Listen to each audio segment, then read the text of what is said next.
Voters hit the polls in 3 states Tuesday: Oklahoma, Georgia, and Virginia, which was home to some of the most contentious races yet. One of those closely watched races is left in a cliffhanger. Republican Congressman Bob Good's fight to retain Virginia's 5th congressional district was too close to call last night.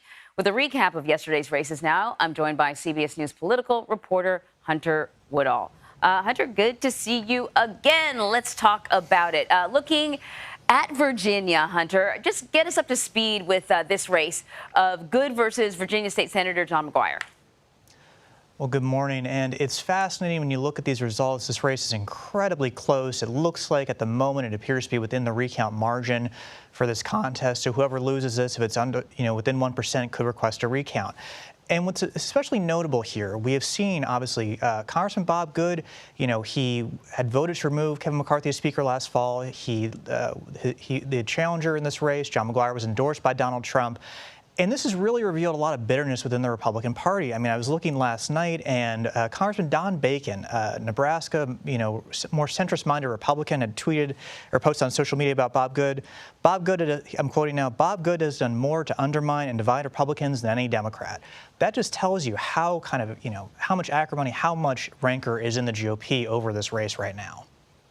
Meanwhile, in Georgia, perhaps we're seeing a bit of a trend here. We have another candidate who was convicted over his involvement in the January 6th attack on the Capitol, did not win the race. We've seen that before. What happened?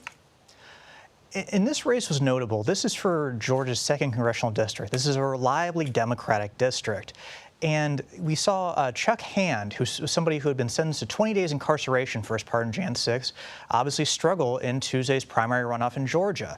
He's not the first convicted Jan 6 rioter to run for Congress this cycle, but they haven't been able to find much favor with primary voters. Now, at the same time, I'll note, thousands of people did vote for Mr. Hand in this race, but not enough to actually get him to advance to the general election. And again, that's something we've seen in several races this cycle, from Texas to West Virginia and now Georgia. Yeah, and the thing about primary voters is these are the people paying attention. They're invested. They're willing to come out during an election time when a lot of people don't even bother voting. So they know what they're talking about. They know why they're voting the way they are. Hunter, thank you very much.